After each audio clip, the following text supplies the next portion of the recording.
entonces Anderson, mucho más especializado y algo más técnico quizás, que se trata sobre la taxonomía o la nueva clasificación de los gatos Colo-Colo.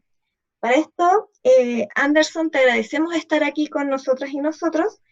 Les comento un poquito, él es biólogo, máster y doctor de ciencias de la Universidad Federal de Paraíba, Brasil, y actualmente es un investigador miembro de la Academia de Ciencias de China. Así que por eso también el horario de esta charla, para no tener que levantarlo tan temprano como tenemos estas 2 horas de diferencia, hicimos la charla desde las 8:30 en adelante. Anderson, sin más preámbulo, te dejo a ti para que presentes tu tema y vamos. Muchas gracias, Francisca, y a la invitación de la Coordinación de Felinos Silvestres de Chile. Es un gran placer estar acá y hablar un poco más de este tema que mucho he trabajando con los gatos Colo-Colo y bueno, siempre un gusto hablar más sobre ellos.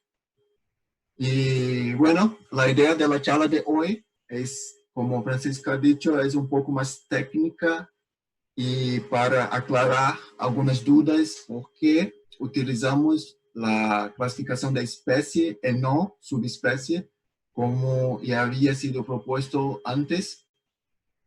Entonces la idea es presentar algunas evidencias, aclarar comparaciones con otros grupos que también tienen una taxonomía que antes fuera subespecie y ahora es especie.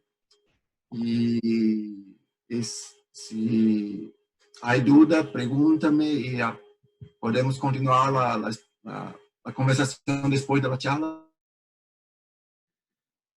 Ok. Todas las preguntas las vamos a ir haciendo, yo creo que al final, a menos de que encontremos alguna que tenga justo que ver con lo que estás viendo.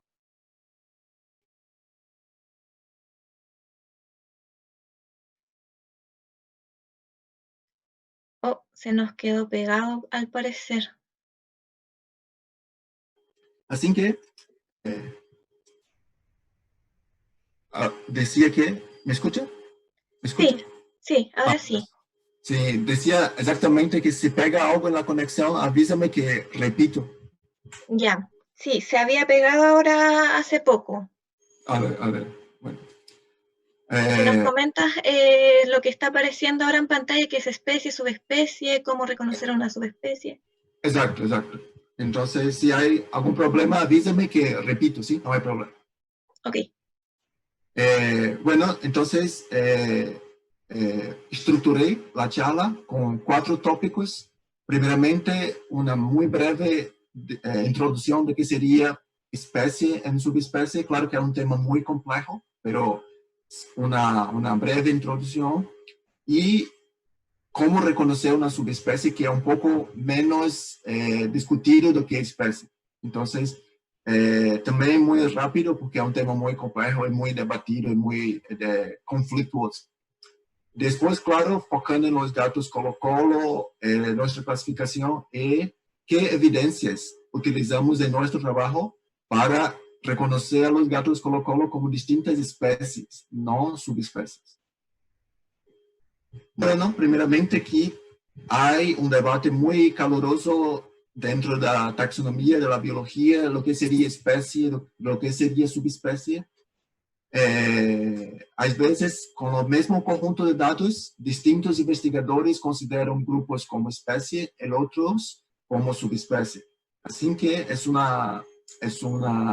hay diversas opiniones sobre el mismo tópico y claramente que mi intención acá sería como presentar nuestro punto de vista, lo que consideramos las evidencias para considerarnos como especie y no subespecie.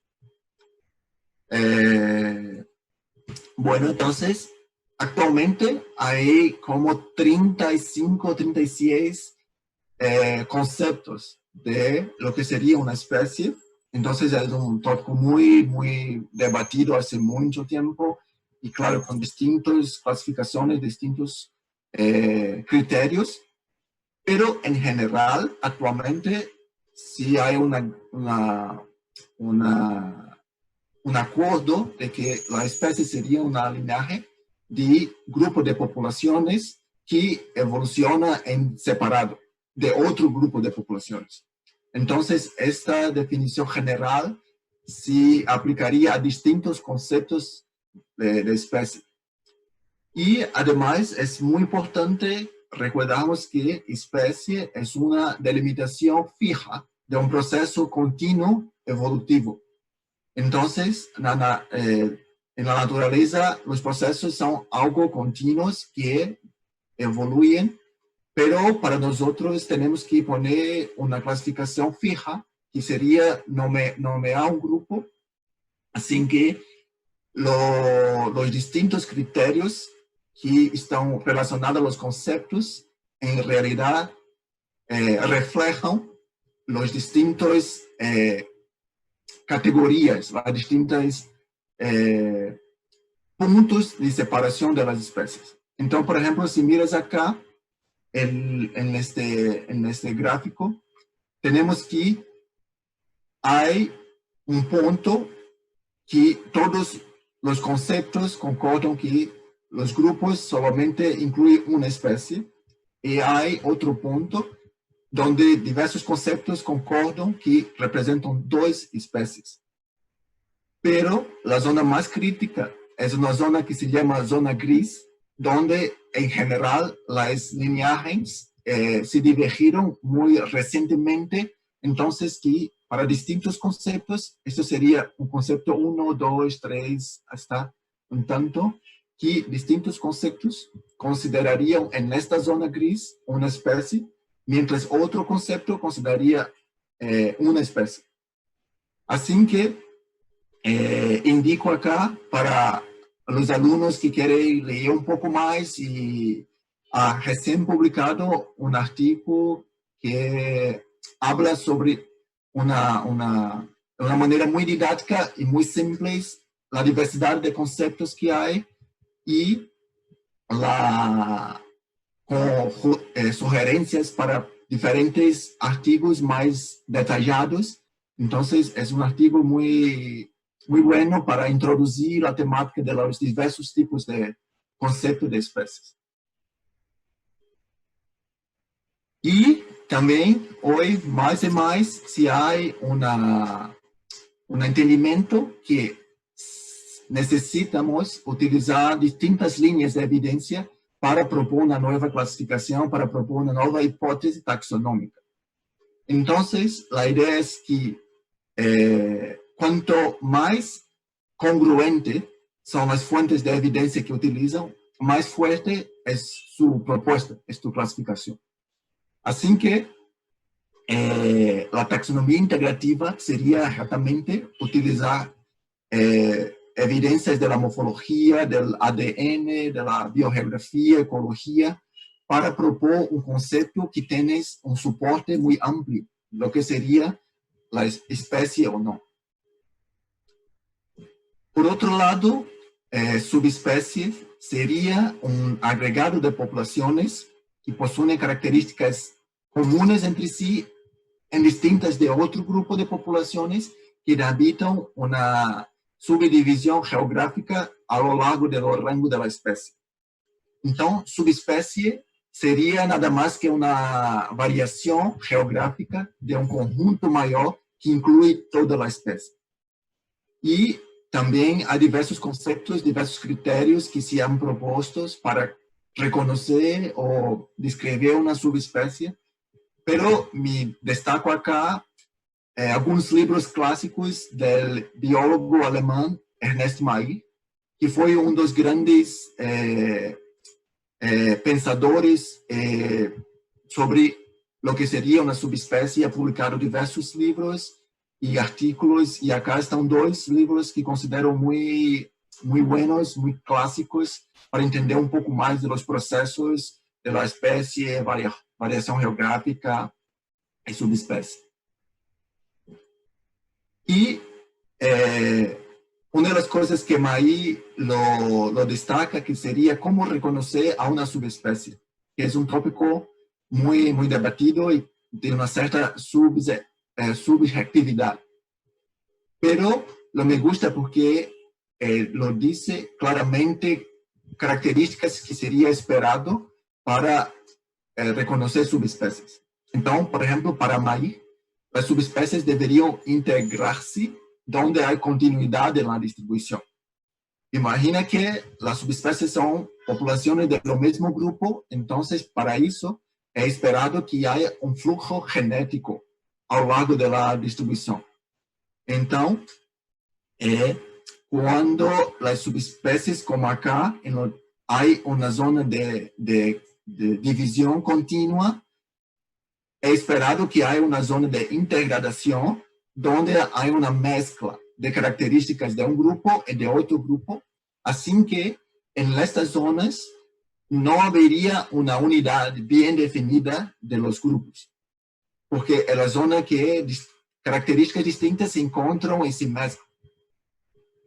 Además, Mair también destacó que para reconocer una subespecie es necesario, estrictamente necesario, hacer una análisis muy amplia de la variación de las características geográficas, como las características del grupo varían geográficamente. Todavía el concepto de subespecie se ha utilizado de manera muy distinta a lo largo de los años, principalmente durante el siglo XX. Entonces, muchas de las subespecies que reconocemos hoy fueron basados, por ejemplo, en uno o dos o muy pocos individuos sin considerar la variación que hay a lo largo de la distribución del grupo. Así que, por ejemplo, las traigo acá. Durante mi doctorado, yo trabajé con los armadillos y dentro de mi doctorado encontré que dos especies que antes eran consideradas como válidas, en realidad representan subespecies. Y acá les muestro un ejemplo. Hasta mi trabajo, los dos grupos septicintos del Brasil, principalmente en Bolivia, y híbridos del sur de Brasil, Uruguay y Argentina eran considerados especies distintas.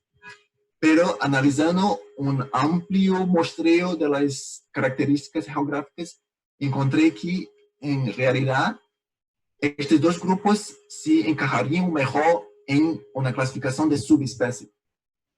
Y esta conclusión fue soportada tanto por la evidencia morfológica como por la evidencia de ADN. Así que es muy importante tener en mente que para el reconocimiento de subespecies tendremos que tener una idea muy bien de la variación geográfica que hay en el grupo.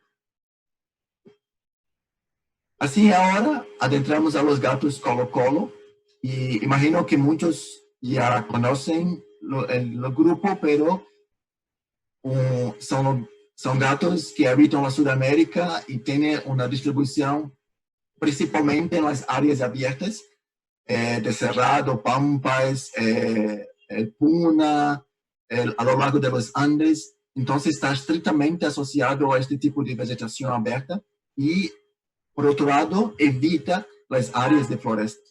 Así que no hay registro, por ejemplo, en la Amazonía o en la floresta atlántica. Entonces tiene un padrón muy claro de distribución.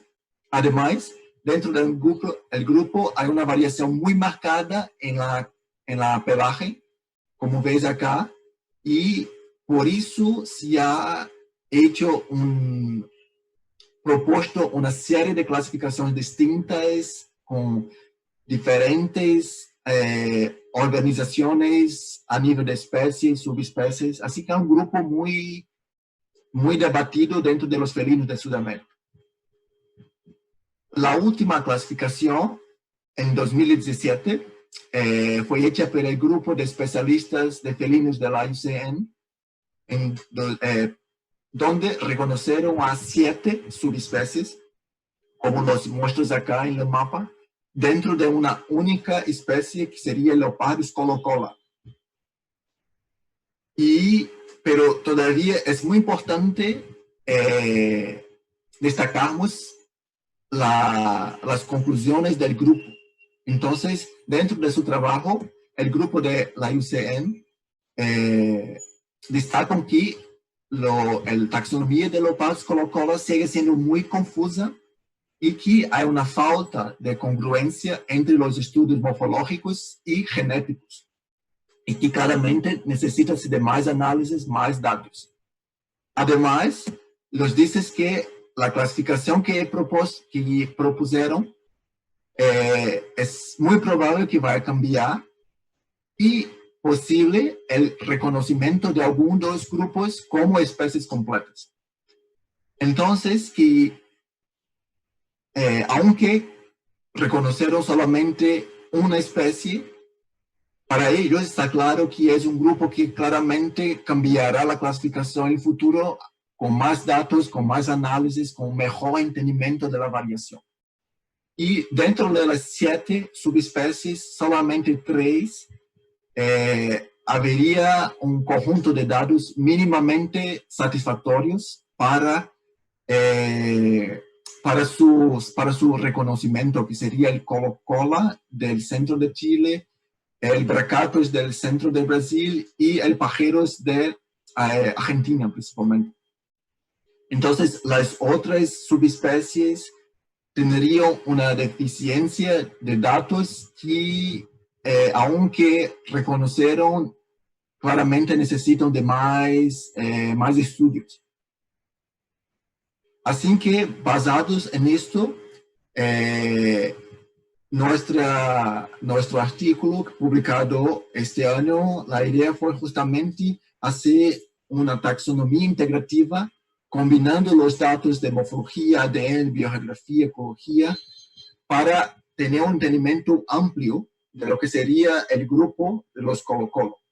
Y este proyecto fue iniciado con el doctor Fabio Nascimento, que fue parte de su doctorado estudiar la taxonomía de los felinos de Sudamérica, de los géneros leopardos, que incluye allá el guiña, el geoffroy, el ocelot y los colo-colo.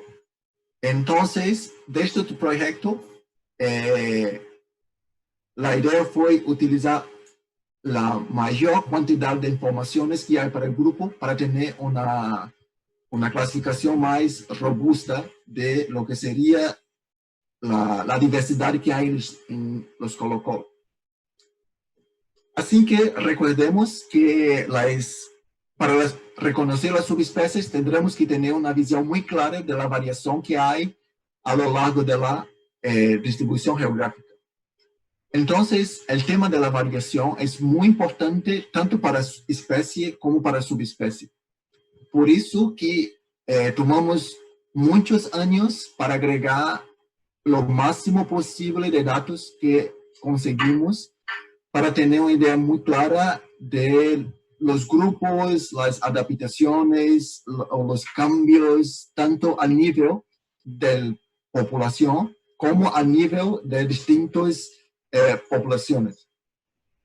Entonces, acá en el mapa de la derecha serían los puntos que sacamos basados en animales de museos y los puntos que sacamos basados en la literatura. Entonces, reunimos informaciones, por ejemplo, fotografías publicadas en artículos, en revistas, en notas científicas. Y acá en la izquierda tenemos las localidades que agregamos para el muestreo genético. Y también utilizamos los datos publicados anteriores, pero de una manera unificada. Así que utilizamos datos, por ejemplo, publicados solamente para los Andes, como solamente para Brasil, para tener una idea general de la variación a nivel de molécula. Bueno, ¿qué nos dice la evidencia morfológica?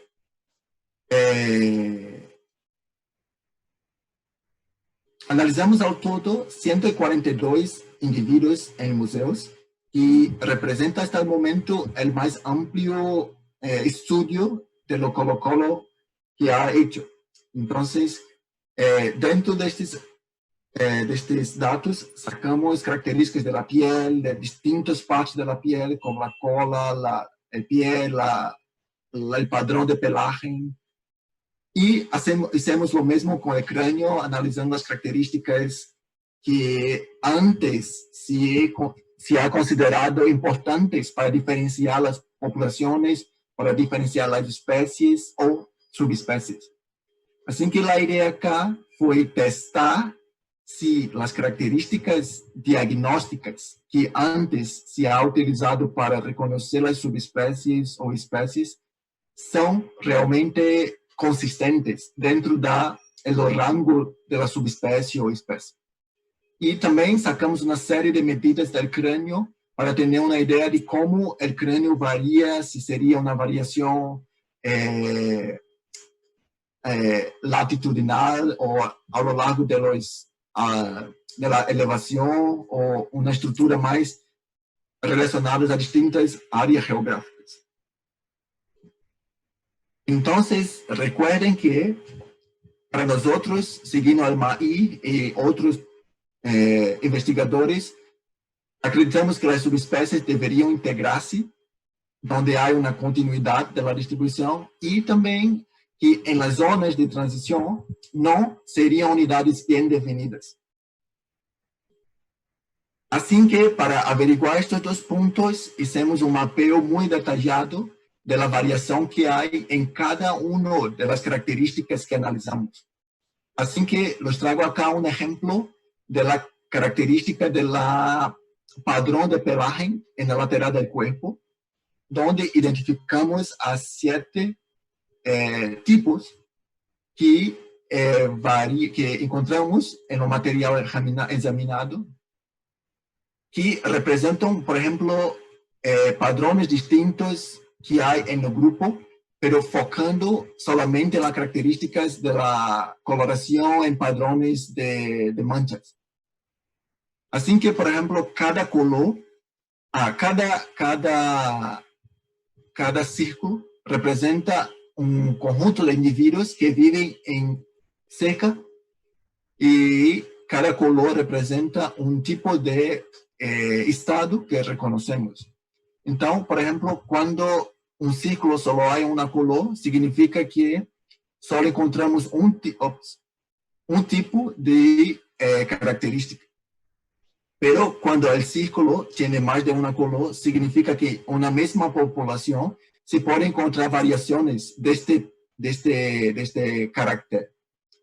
Así que esto es muy importante y este tipo de mapeo me gusta mucho porque fácilmente percebes cómo se da la variación geográfica a lo largo de la distribución del grupo. Entonces, por ejemplo, para los Andes del Perú, Ecuador, Bolivia, el norte de Argentina, encontramos solamente un padrón general y sería con las rosetas muy bien marcadas, muy claras. Y este padrón no lo encontramos en ninguna otra parte de la distribución del grupo. En el central Brasil, en Paraguay, por ejemplo, lo otro tipo de padrón que encontramos fue una color amarilla con las líneas no muy marcadas. Entonces, este tipo de padrón también solamente encontramos en Brasil.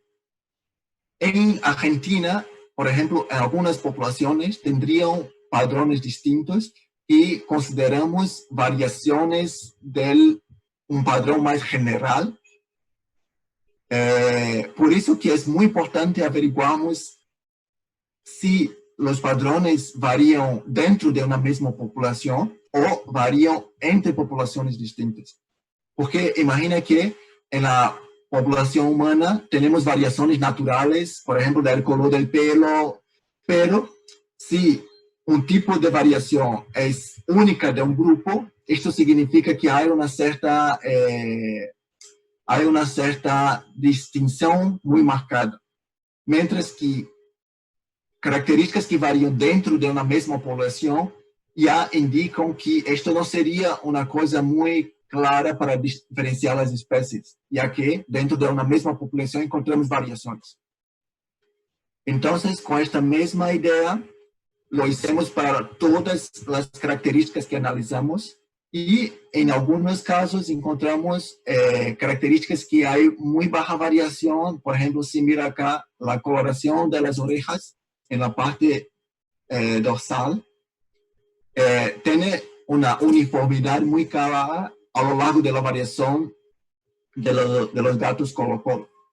Pero en otros grupos hay una variación muy más distinta, como acá se mira en la coloración de las listras en la región del pescozo. Y así analizamos una a una para entender cuáles características tendrían una información más distinta entre los grupos. Y al final reconocemos que hay 5 grupos que se puede reconocer que hay una consistencia de características que los diferencian de otro grupo de poblaciones. Entonces, reconocemos a estos 5 grupos que sería un grupo que hay en el centro de Brasil y en Paraguay, en Bolivia, en el sur de Brasil, Paraguay, Argentina, en el sur de Chile, centro de Chile, y el otro que hay en los Andes, principalmente a lo largo de los Andes. Y acá serían los dibujos que representarían la característica general de cada uno de estos grupos. Es claro que hay variaciones, por ejemplo, en la tonalidad de la color, hay variaciones en la intensidad de algunas características, pero esa sería la característica que es común a todos los grupos. Entonces, hasta el momento, la pregunta es que estos grupos serían subespecie o especie. Así que seguimos con la idea de hacer una taxonomía integrativa por preguntar qué otras evidencias tenemos, si las otras evidencias también reconocerían a 5 grupos o no. Así que el próximo paso fue analizar la variación del cráneo en el punto de vista de las medidas. Entonces, saber si el grupo tiene cráneo mayor que otro, o tiene cráneo más largo, más distinto. Así que hicimos una serie de datos, análisis estadísticas, y encontramos que sí hay una variación dentro del cráneo en relación a las medidas. Entonces, cada polígono de este representa un grupo, y cuando hay separación, significa que los grupos tienen cráneos distintos que no se sobreponen. Y en diferentes perspectivas de la misma análisis, encontramos que los 5 grupos, de hecho, si puedes diferenciarlos con una cierta seguridad, ¿sí? Pero aún si esta separación sería muy o poco, y si sería a nivel de especie o subespecie. Así que para responder esta pregunta, podemos imaginar, podemos hacer una comparación con otros grupos de especies de felinos. Entonces, para esta charla, por ejemplo, voy a comparar con el padrón que encontramos en el grupo tigrinos. Este grupo fue recién reconocido como distintas especies hasta 2012. Todos los 3 grupos serían considerados la misma especie en distintas subespecies. Pero con las evidencias moleculares y morfológicas, hoy se ha reconocido a 3 especies, y la IUCN ya ha avaliado 2 de las especies, que sería el tigrinos y el gutulus. El mili, que sería el grupo que hay en el nordeste del Brasil, aún no se ha evaluado al nivel de su estatus de conservación. Pero bueno, estos 3 grupos serían hoy especies reconocidas, y así la pregunta sería, si comparamos a la variación que hay dentro de la pelaje y dentro del cráneo, ¿sería similar o no a lo que encontramos ahí en los Colo-Colo? Así que lo repetí la análisis utilizando el grupo de tigrinos, comparando con el grupo de Colo-Colo. Entonces, lo que hizo fue utilizar todas las medidas del tigrinos y Colo-Colo en una sola análisis para comparar cómo es la variación. Y de hecho, lo que encontré es que las diferencias del cráneo del tigrinos es menos marcadas que en los Colo-Colo.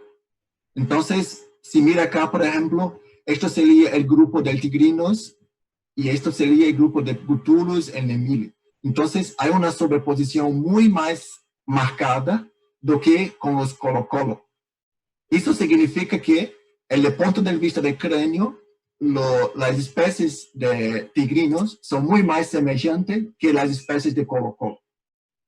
Entonces, esto ya empieza a tener una evidencia de lo que serían los grupos de los Colo-Colo, ¿sí?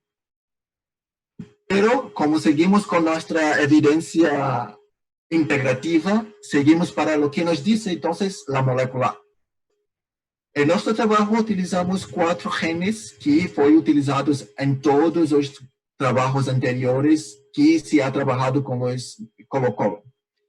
Así que la primera evidencia que sacamos sería el tiempo de divergencia. Entonces, el tiempo de divergencia es una cosa que se ha utilizado casi que únicamente para diferenciar lo que sería una subespecie en especie.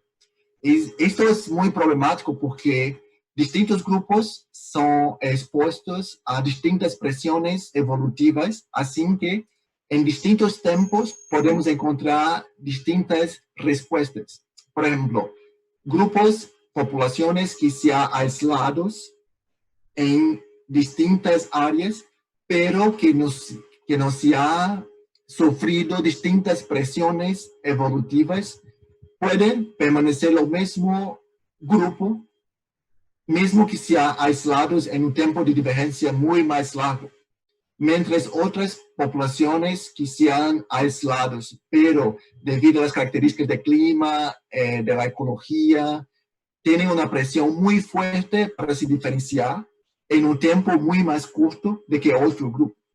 Pero igual, lo sé que para muchos el tiempo de divergencia es un punto muy importante. Así que lo mismo que hizo para la morfometría, voy a hacer para acá. Entonces la pregunta sería, si el tiempo de divergencia en los Colo-Colo sería mucho o poco. Entonces, la idea sería comparar con otros grupos que hoy ya reconocemos como especies que tienen una divergencia también reciente. Entonces, el primer ejemplo sería los lobos que hay en Sudamérica, que las dos especies que tenemos, las dos, por ejemplo, ocurren en Chile, que sería el Licalopex pupeus y el Licalopex griseus. Si mira aquí, sí, a los zorros, sí, no sabía cómo se habla en Chile, así que poner distintos nombres. Y bueno, entonces, estas dos especies tienen un tiempo de divergencia que es muy similar a lo que encontramos para los grupos de los Colo-Colo. Entonces, esta sería la estimativa de distintos autores, investigadores, para la separación de cupeos y griseos. Entonces, si mira los rangos de tiempo que se acredita que los grupos se divergieron, no es tan distinto de lo que encontramos para los Colo-Colo, ¿sí? Entonces, hay una sobreposición muy clara.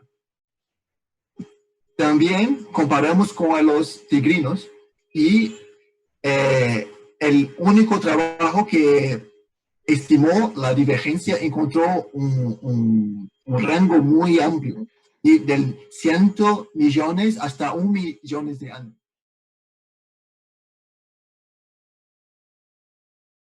Así que, por ejemplo, para los zorros, también se ha encontrado casos donde grupos que tienen que sería por ejemplo, del gimnoceros, en realidad las secuencias estarían más agrupadas con los griseos, ¿sí? Entonces sería un caso muy semejante a lo que encontramos con los Colo-Colo. Y una de las hipótesis que los autores encontraron o propusieron sería que también un caso de hibridación de estas especies donde el individuo tendría la morfología de un griseos, pero tendría la información genética, parte de la información genética de un gimnoceros. pero cuán común esto sería en los felinos, ¿sí? Entonces, también os traigo acá un estudio que específicamente analizó a hibridación entre el Geoffroy y el tigrinos. Y acá también encontraron una situación muy parecida, donde en la lineaje evolutiva de los Geoffroy hay individuos que es morfológicamente de tigrinos. Y así lo opuesto, donde en la linaje del Gutulus, hay individuos de Geoffroy. Entonces, en este estudio, los autores investigaron si esto podría ser explicado por hibridación, y lo que encontraron es que sí, que hay una evidencia muy clara de hibridación entre estas dos especies. En lo otro estudio, que sería como una continuación de este, primero publicado en 2013, ahora incluyendo los colo, los autores encontraron que, de hecho, la hibridación es muy clara, es muy fuerte, y no solamente entre Geoffroy y Gutulus, pero también entre los colo de Central de Brasil, los Barcatos y Emile. Mira que los colo-colo, los tigrinos no son grupos hermanos, pero aún sí es posible reconocer casos de cruzamiento y descendiente donde los individuos morfología de un grupo, pero carga la información genética del otro grupo. Y mire que en este caso, la morfología de los colo-colo en tigrino es muy distinta, sin que no hay posibilidad de mezclar, de confundir si sea o no de un grupo a otro.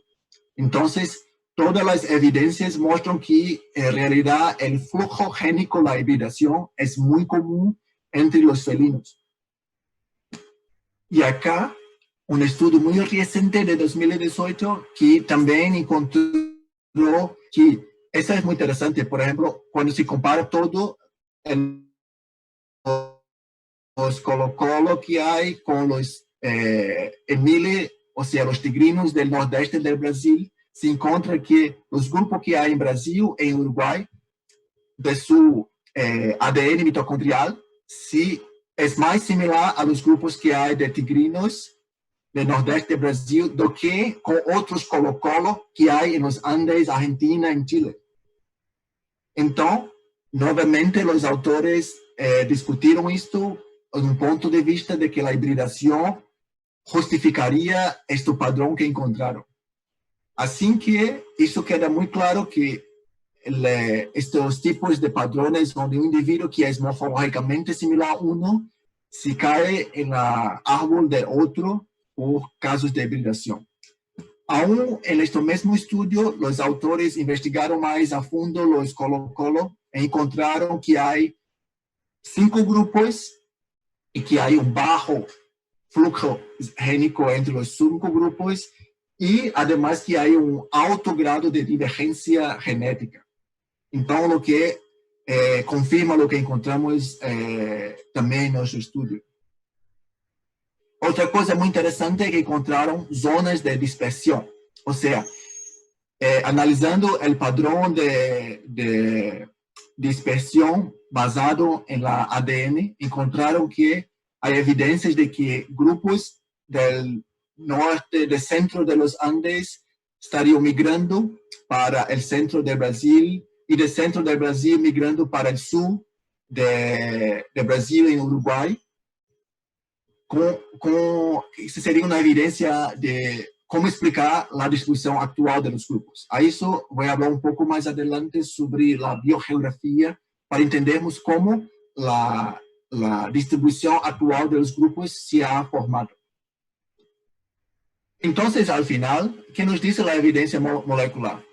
Que os 5 grupos dentro de colo-colo, además de los fuertes casos de hibridação, aún se puede reconocer como distintas lineajes evolutivas. Y otro punto aquí es muy importante destacar que la disponibilidad de información sobre los ADN aún es muy limitado. en general, para grupos que tienen casos de hibridación muy fuertes, se necesita de secuencias muy largas, un número muy grande de genes para tener una resolución más robusta. Así que, mesmo con un número limitado de genes disponibles sobre los grupos, aún sí podemos reconocer las 5 lineajes. Así que la próxima pregunta sería, ¿qué nos dice la evidencia ecológica? Entonces, nuevamente, comparando el Gutulus con el Mille, que sería el tigrinos del nordeste del Brasil, los autores discuten que una posible justificativa de la separación de estas especies sería adaptaciones a distintos ambientes. Así que el Gutulus sería inicialmente adaptado para la floresta atlántica del sudeste del Brasil, mientras que el Mille sería adaptado para la caatinga, la área abierta que hay en el nordeste del Brasil. Todavía acá es importante destacar que tanto el Gutulus como el Mille, hoy sí hay registros en áreas abiertas o en florestas. Por ejemplo, el Gutulus también se encuentra en lo cerrado del Brasil y el Mille se encuentra muy común en las florestas atlánticas del nordeste del Brasil. Así que, aunque la diferenciación ocurrió en distintos ambientes, hoy, debido a migraciones o expansión de la población, los grupos se encuentran en áreas abiertas y forestadas. ¿Sí? Entonces, la pregunta es, ¿qué pasa con los Colo-Colo? Entonces, lo hicimos un análisis que compara las características climáticas utilizando la temperatura, precipitación, una serie de cambios para entender si los 5 grupos viven o no en áreas climáticas distintas. Y estas áreas climáticas reflejan las características del hábitat de la vegetación distintas. Así que sacamos datos de cada uno de los sitios que tendríamos registros y lo que encontramos que sí también hay una separación muy clara de los grupos y toda la separación tiene una significancia muy elevada en la estadística que muestra que hay adaptaciones distintas para distintos ambientes. Entonces, por ejemplo, el monoai que ocurre en el sur de Brasil y Uruguay estaría relacionado a áreas con una precipitación más marcada. El que ocurre en los Andes, el Garlab, claramente con los Andes, las características de áreas elevadas, así como también como el centro de Chile. Y el pajero, que ocurre en Argentina, en el sur de Chile, estaría relacionado a las áreas más bajas. Y además, intentamos averiguar la distribución potencial. ¿Qué significa eso? Por ejemplo, además, utilizamos un conjunto de datos muy grande, aún hay muchas lagunas para reconocer los grupos. Entonces, la distribución potencial es una manera de intentar prever cuáles serían las áreas, las especies podemos encontrarlas, mismo con un número limitado de puntos geográficos. Así que, por ejemplo, mira, es que recientemente se ha publicado un estudio donde muestra que el pajero de Argentina un punto más al norte de que antes no conocíamos. Entonces, ese registro fue publicado después de nuestro archivo, pero lo interesante es que, aunque no tendríamos ninguna localidad tan al norte, cuando te miras la distribución potencial, aún está lo que se ha esperado para la distribución del pajero. Entonces, este registro confirma o cae en una localidad que era esperado baseado en las características del clima que el pajero está adaptado. Así que no es una... Este registro confirma, por ejemplo, nuestra distribución, nuestra estimativa de distribución, ¿sí? Y el otro punto sería la biogeografía. Si estos grupos también tienen una adaptación más marcada o más distintas y tienen una lógica, una estrutura biogeográfica bien definida. Para eso, gostaria de introduzir un poco cómo se dan los cambios climáticos relacionados a la vegetación y los cambios de temperatura. Entonces, a lo largo del tiempo, hay ciclos bien marcados en la Tierra, donde hay ciclos de zona climática muy fría y zonas climáticas más calientes. Así que estos ciclos climáticos, como miras acá, los cambios de temperatura, entonces picos muy fríos que siguen picos muy calientes y así seguimos. Estos picos también afectan la vegetación de todo el mundo. Entonces, por ejemplo, en lo último pico de glacial máximo, el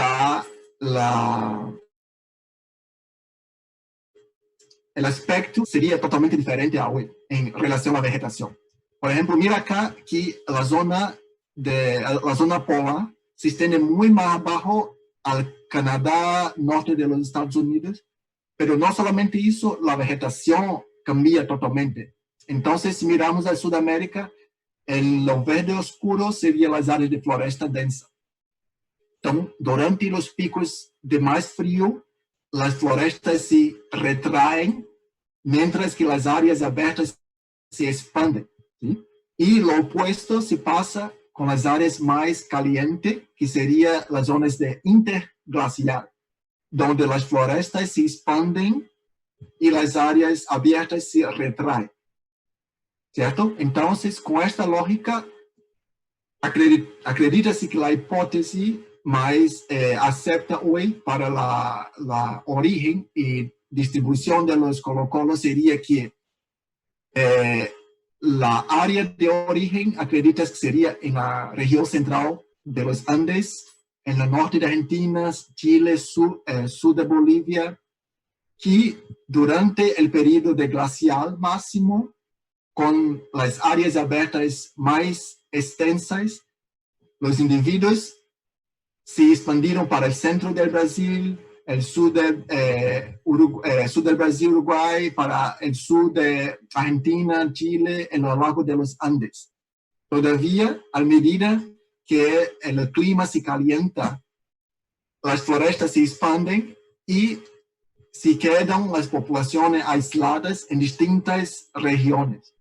Así que, por ejemplo, la región del Brasil se quedaría aislada en la región que hoy sería el Cerrado del Brasil, de otros grupos. Y lo mismo para el sur del Brasil, para el sur de Argentina. Así que esta conformación es muy parecida a la distribución que tenemos para los grupos, ¿sí? Donde hay bracatus en la región central del Brasil, uno hay en la región del sur del Brasil, Uruguay. Todavía también hay evidencias que después, con el siguiente ciclo de glacial, hay evidencias que hay una segunda deslocamiento, una segunda expansión. Entonces, por la evidencia molecular, percebemos que en la zona central de Chile hay evidencias de individuos que vienen de Brasil, así como individuos del sur, del centro de Argentina, de Chile. Entonces, estos cambios climáticos asociados con la variación de sabana y floresta explicaría la biogeografía actual que tenemos para los colocolos y también la evidencia de mistura de material genético que tenemos en diversas partes de la distribución, pero principalmente en la región central de Chile, donde hay una mezcla muy clara de distintos clados, que sería tanto por su origen, tanto por sus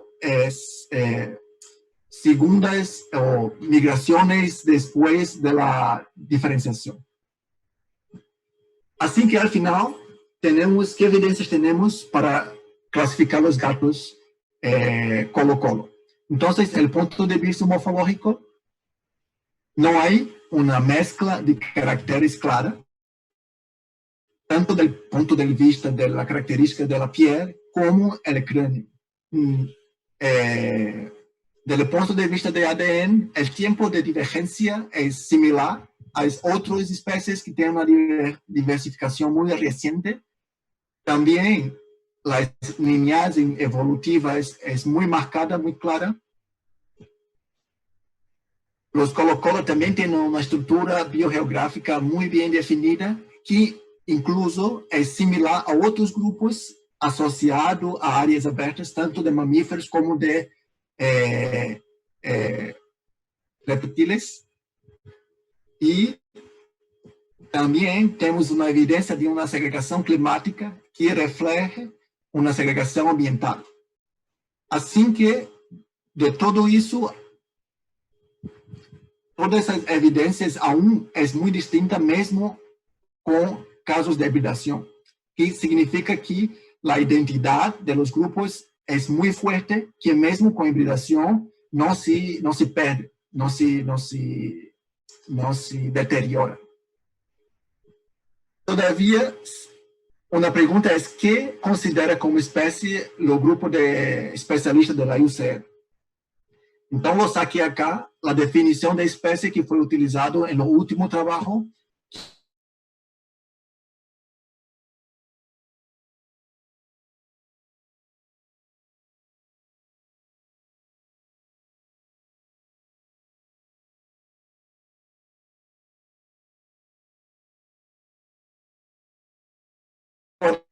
Anderson, ¿me escuchas?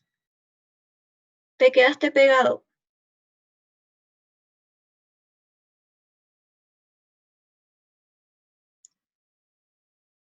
Aún no retomamos. Voy a quitar mi cámara por si acaso eso ayuda.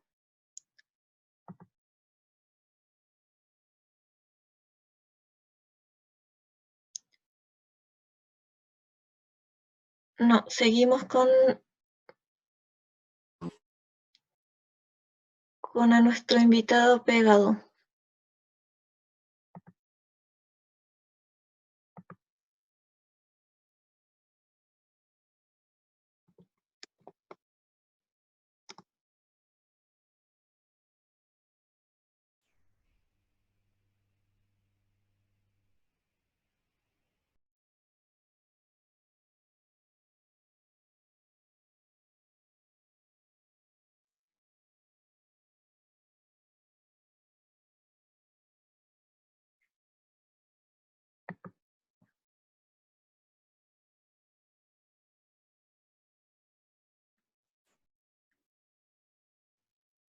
Va a reconectarse nuestro invitado porque tuvo problemas de conexión. Esto de la distancia puede ser un poco una barrera de comunicación. Ahí estamos retomando.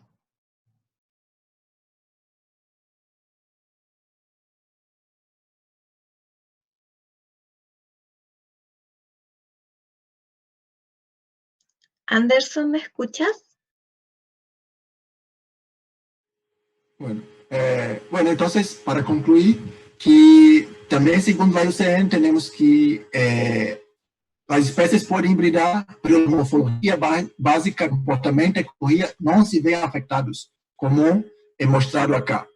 Y el único punto que hay discordancia sería que, en general, se considera que la divergencia sería al menos 800 millones de años, 800.000 años. Todavía, como he mostrado, otros grupos que la UCN también considera como distintas tienen un tiempo de divergencia más reciente que este límite. Así que sería una idea general, pero no un criterio definitivo. ¿Y cuál sería entonces el próximo pasos para continuar el estudio de los Colo-Colo? Siempre necesitamos de más muestras y todas las conclusiones científicas son basadas en muestras de lo que pasa en la realidad. Así que es muy importante, seguimos, agregamos datos tanto de la morfología como de ADN para que tenemos una imagen más completa. Por ejemplo, para algunos grupos tenemos una disponibilidad de material muy bajo. Así que el continuo estudio, el continuo entendimiento y captura. Por ejemplo, lo sé que en Brasil es muy fuerte el atropellamiento de la fauna silvestre. Así que el uso de este material para estudios se ve muy importante, porque es muy difícil capturar esos felinos. Pero el atropellamiento, aunque es muy triste, muy infeliz, quizá puede ser utilizado para comprendermos mejor la variación que hay. Así que termino acá y estoy apto para preguntas. Ya, sí, vamos a seguir en esta misma conexión porque salía el mensaje, pero hay que omitirlo porque es la primera sesión y no se va a cerrar esta llamada. Ah, bueno, ok, perfecto entonces.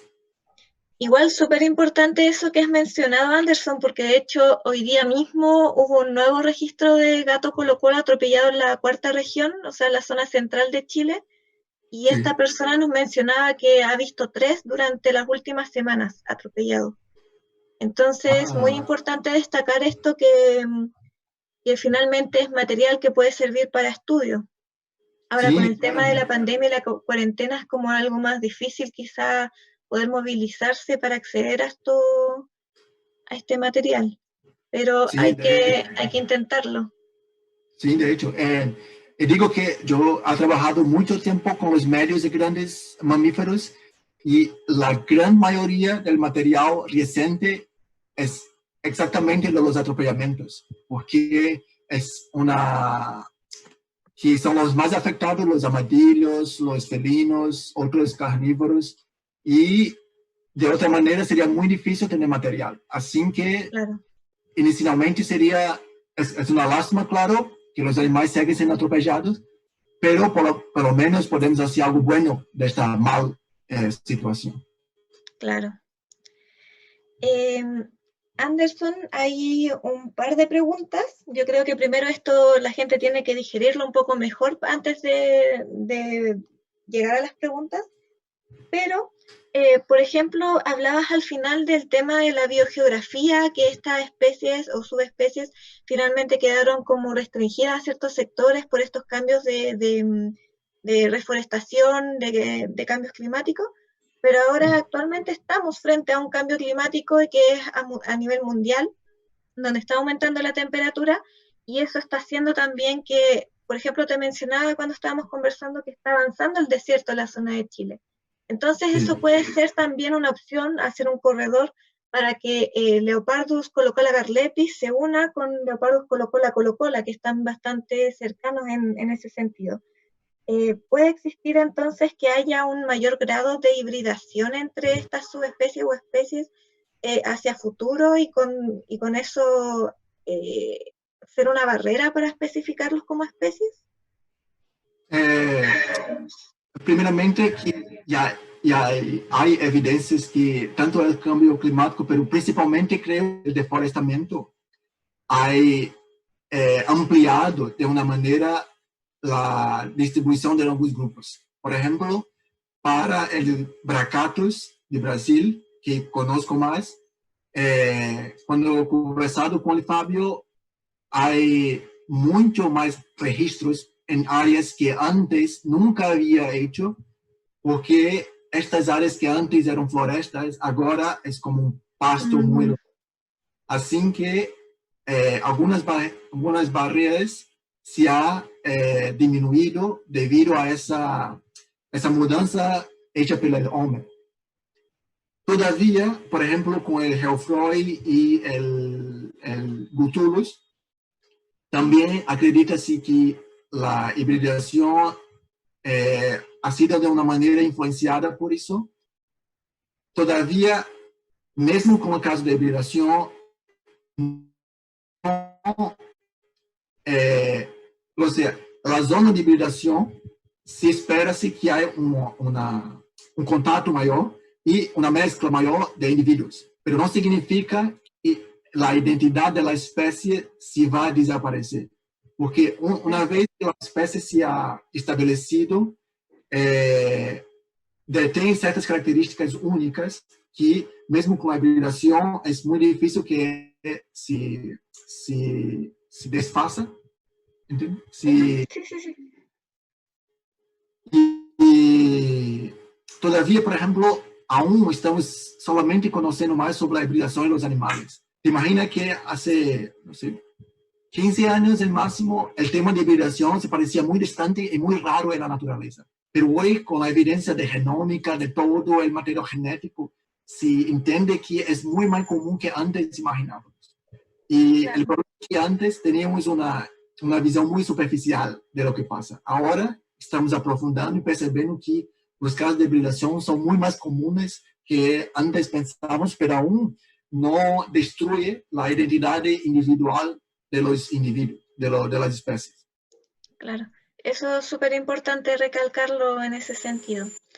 Y por ejemplo, antiguamente, ya que el estudio era más superficial, en temas de morfología, actualmente están viendo que faltaba, que hay algo que es decisivo para decir que es diferente morfológicamente cada una de estas especies que antes no se identificaba, por ejemplo, algún huesito en especial, algún largo del pelaje quizás, no sé si antes se medía eso, ¿no? ¿Hay algunas características que ahora se ven y que antes no se estudiaban? Sí, creo que la principal diferencia es una visión general de toda la variación que hay en el grupo. Por ejemplo, los trabajos anteriores utilizaban una que claramente era el disponible, que eso es lo bueno de la ciencia. A medida que avanzamos, tenemos más datos y así las conclusiones pueden cambiar o no, o pueden se fortalecer o no. Entonces, ese es el ritmo común de la ciencia. Por ejemplo, el trabajo de García Peria, de 94, que ella hizo una revisión muy detallada de la característica del cráneo, de la piel. Todavía tiene un muestreo aún muy limitado. Entonces, es una deficiencia no del trabajo, pero de la disponibilidad de material. Y en muchos puntos, por ejemplo, García Pérez reconoció a 3 especies y un montón, creo que 11 subespecies. Sí, Si no, 11. subespecies. Pero en muchos puntos, si lee su trabajo, le dice, esta especie tengo un material muy limitado. Entonces, reconoce acá, pero claramente necesita más material para si confirme o no. Así que ese es el ritmo común de la ciencia, ¿sí? De más datos y entonces del mismo modo nuestra hipótesis es baseada en lo que tenemos hoy. Y lo que tenemos hoy, que son características de la piel muy marcadas, aunque también hay variaciones, por ejemplo, el garlepi de los Andes. Hay claramente variación en torno del gris, el tamaño del pelo, pero eso, cuando se evalúa toda la variación, en nuestro punto de vista, lo que percebemos, una cosa que unificada reconocer una especie. Claro. Esta variación que puede haber dentro de poblaciones que mencionabas tú, pero que no definen finalmente algo más concreto. Sí. Y en ese sentido, igual, por ejemplo, hay un grupo de investigadores que está estudiando al garlepi, pero no en las zonas cercanas a los Andes. De hecho, están viéndolo en las costas de Perú y que tiene mucha relación con el gato garlepi que está en los Andes. Entonces ahí se podría seguir investigando a ver si es que corresponden finalmente a al mismo grupo o si se diversificaron tal cual los otros 5. Sí, claro. Entonces aún falta por hacer. Sí, necesitamos, por ejemplo, ayer Fabio me ha mostrado una fotografía del garlepi en Córdoba. Entonces, no tendríamos material de Córdoba hasta el momento y desde nuestro mapa no hay, como hay un vacío en esa zona de puntos. Entonces, por una fotografía de un blog que Fabio encontró, ahora sí sabemos que en la zona de Córdoba, que aún sería una extensión de los Andes, aún ocurre más al sur. Entonces, mira aquí, publicamos en mayo de 2020, hace como poco más de 2 meses y algo, ya tenemos nuevos registros al norte, al sur, así que es la ciencia, lo bueno es que cambia para refinar los conocimientos. Pero sí, es eso. Entonces, nuestra felicidad, Fabio y yo, es que nuestro trabajo ha hecho una manera de como aumentar la atención para los Colo-Colo. Entonces, el mínimo que nuestro trabajo ha hecho, por lo menos, fue llamar atención para que, mira, hay cosas para hacer con los Colo-Colo y necesitamos esfuerzo, unión de diferentes grupos, más preservar los grupos que Se nos está cortando está muy mal nuevamente. la situación. Oh. Si puedes repetir lo que dijiste. No.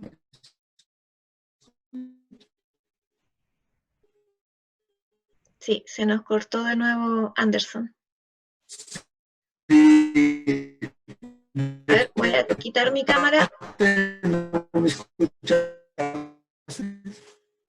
Aló. Did you get it? Aló. Ahí sí, Aló. sí. Ahí sí. Te escuchas.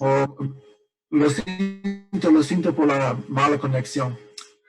No se espera nada menos si estamos a mucha distancia. Pero bueno, solo decía que es muy importante que agregamos esfuerzos para conocer más el grupo de distintas regiones para entendernos mejor y preservarnos mejor los Colo-Colos, sea como especie o subespecie, pero lo que necesita es preservar el grupo. Claro, ese es un importante mensaje final. Y de hecho eso mismo te quería preguntar. Mira, antes de revisar, voy a revisar si hay más preguntas. Acá hay una pregunta ¿qué recomiendas tú? ¿Mencionar que son 5 especies diferentes o mencionarlas como subespecies aún? O sea... Bueno, yo sí, bueno, para mí, baseado en las evidencias que presentamos, la categoría de especies sería más apropiada y es lo que yo voy a utilizar. Por ejemplo, recién he publicado la lista de especies de Brasil y ya consideran como especies distintas. Entonces, perfecto. Por ejemplo, sí, para mí ya usamos como especies y si hay discordancias, acredito que tendrá que ser publicado con por qué los que no acreditan que sea especie, por qué no acreditan, qué evidencias tienen. Porque en nuestro trabajo presentamos las evidencias para especie. Así que si hay discordancia, tendrá que ser publicado para discutirnos. Referente a eso último, ya que nosotros lo estamos catalogando igual como subespecies porque necesitamos ese apoyo académico que mencionara esto como especies diferentes, ¿qué mensaje concluyente le darías tú a las autoridades del país referente a lo que es el gato Colo-Colo y su estudio, su investigación? Sí, bueno, ahí creo que no importa si los que consideran como subespecie o como especie, la mensaje clara es que los Colo-Colo están en una situación muy crítica en la mayoría de su distribución. Esto es evidente por primero la raridad de registros que tenemos, aunque aparentemente se ha hecho más, pero quizá este número de registros recientes refleje la pérdida de hábitat y la proximidad de los animales silvestres con los hombres. Entonces, en mucho de su hábitat, por ejemplo, en Brasil, en Uruguay, se ha convertido en campos de pastoreo, de agricultura, y esto es muy preocupante porque es un grupo que depende de áreas abiertas y preservadas. Además, hay también conflictos con la ganadería, con los productores, que es un factor adicional para que debemos atender para su preservación. Así que yo acredito que la cosa más importante que tenemos que hacer es unir fuerzas para un proyecto grande tanto a nivel nacional como a nivel de la Sudamérica, para resaltarmos y ganarmos el apelo del público, porque para mí, si tenemos una fuerte apelo del público, hay una presión más fuerte para los políticos tomar actitudes.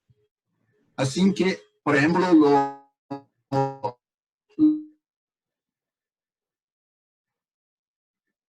Sí, creo que tengo que sacar mi... que hacen, ¿usted está cortando? Sí, se estaba cortando. ¿Y ahora escucha? Sí. Sí, entonces solo decía que lo que hace usted en Chile de claramente divulgar los grupos, lo que son los felinos, los animales silvestres, es muy importante y debería ser hecho para todos los países, para que los otros, no solo los científicos, los cientistas, los apasionados por la naturaleza, pero todos sepan que preservación de los animales no es algo que hacemos solo por ellos, pero también tiene consecuencias muy importantes para nosotros. Y, por ejemplo, la pandemia, por ejemplo, es un ejemplo muy claro que cuando no respetamos la naturaleza, hay consecuencias muy claras para nosotros. Así que Definitivamente. mi mensaje sería unimos esfuerzos tanto de los cientistas como los amantes de la naturaleza para concientizar lo máximo posible y hacer presión para nuevas políticas más directas de preservación del grupo. Perfecto. Y un muy buen mensaje, de hecho. Y es algo que estamos intentando inculcar. No sé si te has pasado una mirada por la coordinación de felinos silvestres.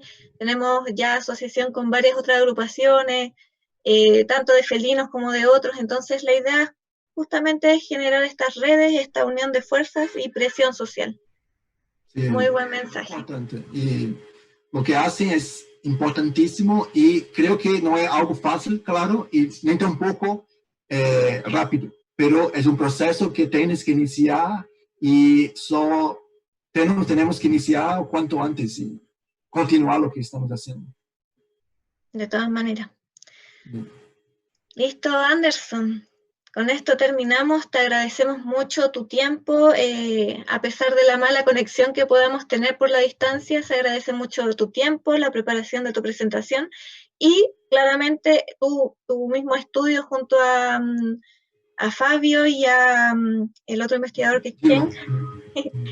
Sí, te agradece mucho que estén investigando este tipo de fauna que quizás pueda ser muy carismática, pero muy desconocida a la vez.